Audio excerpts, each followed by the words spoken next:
سلام و درود، خوش اومدید به چنل من و خوش اومدید به یه ویدیو جدید.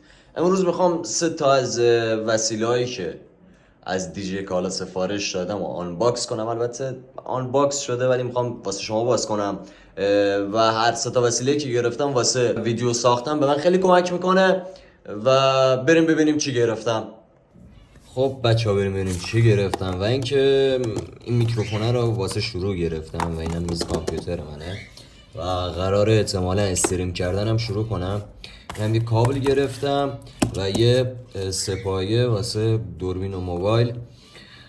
و اگر صدای پرندم میشنوید بچه ها معذرت میخوام، چون من تو اتاقم پرنده دارم و احتمالا استریمم که بکنم این پرنده ها هستن و خب دوست ندارم جا به جاشون کنم. اول از این کابل شروع میکنیم، مثلا معلوم نیست قبلا باز شده و به زور چپوندم اون داخل. ولی خدایی این کابلی که من خریدم حاجی، یعنی بیرون من رفتم موبایل فروشی قیمت کردم، این همینجوری هم بود داخله. این بیرون 300 400 تومن بود، ولی من مثلا دیجی کالا خرید کردم افتاد فکر کنم 170 تومن. این لایتنینگه و بخوایم میشه تایپ سی و از این برم یو اس بی و تایپ سی میتونیم بزنیم با آداپتور موبایل آیفونتون و از اینجا شارژ کنید. و این خیلی واسه من جواب و بکار بود، یعنی دیگه به جای 3-4 تا سیم چون بخوام به سیستم وصل کنم نیاز داشتم به حالا یو اس بی به لایتنینگ گذاری میشیم. و این میکروفون کینو من زدم که این لایتنینگ باشه، خب ولی منتها با چی اومده بایستی بریم چی میگم بهش، از اینم پرید ولی لایتنینگش اینه بچه ها. شاید یه تبدیل داره و خب من خوشحالم البته که تبدیل داره و ناراحت نیستم. و این پلمپ اومد واسه من، چون من تو نظراتی که دیدم خیلی نوشته بودن که آقا واسه ما پلمپ نیومد و دسته دو بود یا هر چیزی، ولی واسه من اینجوری نبود و خیلی اوکی بود کیفیتش.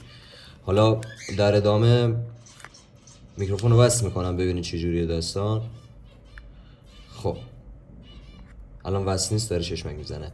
الان ویدیو رو قطع میکنم میرم میکروفون رو وصل میکنم ببینیم چه جوریه کیفیتش.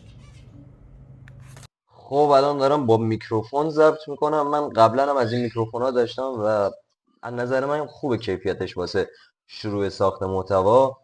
دو تا میکروفون هم داره، تو اینم که آداپتورشه دیگه. آداپتور که یعنی کابلشه واسه شارژ کردن، چیز خاصی نداره. و چیزی که من خیلی خودم واسهش خوشحال بودم و دوست داشتم زودتر برسه دستم این سپایه بود، چون سپایه‌ای نداشتم. و ببینیم چیه داستان سپایه. شکل و شمایل کارتون که اینه دیگه، چیز خاصی نداره. عملا هیچ چیز خاصی نداره. بریم درش بیاریم که مثل که یه کاور داره پاره نشه کاورش. ما کارتونشو بذاریم این بر. اول که این گیره است واسه موبایل فوکوس کنه قشنگ. و دیگه چی داریم تو کاورش؟ خب، خود سپایه است، چیز خاصی نداره. من چرا اینو گرفتم؟ من از این خوشم اومد. این دسته واسه اینکه خیلی راحت میتونی به چرخونی و بالا پایینش کنی. چقدر کیفیتش بده، کنده شد. ولی فکر کنم جا میخوره. آره جا میخوره، مشکل نیست. شاید هم مال خودشه، نمیدونم. شاید کلا ها اینجا میپیچه، فکر کنم سفت میشه. آره فوکوس کنه فکر کنم سفت میشه و مشکلی نداره در ادامه. خب و انجام یه تراز داره، ببینید. نمیدونم چرا فوکوس نمیندازه. فوکوس اگر بکنه روی این یه ترازی داره، خوبه. و البته تو چیش بوده نظراتش که این خیلی ضعیفه، ولی خب زیاد مهم نیست. من واسه استریم گرفتمش و میخوام رو میز عملا استفاده کنم ازش، بذارم و استفاده کنم. آره دیگه این سه تا وسیله رو گرفته بودم،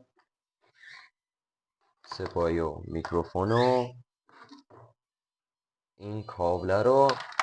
که من که راضی ام، عملا خوبه و بتونیم انشالله استفاده درستی ببریم از این وسایل ها.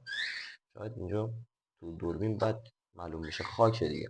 انشالله بتونیم استفاده درستی ببریم و احتمالا استریم تو یوتیوب و تویچ هم شروع کنم و ببینیم چی میشه.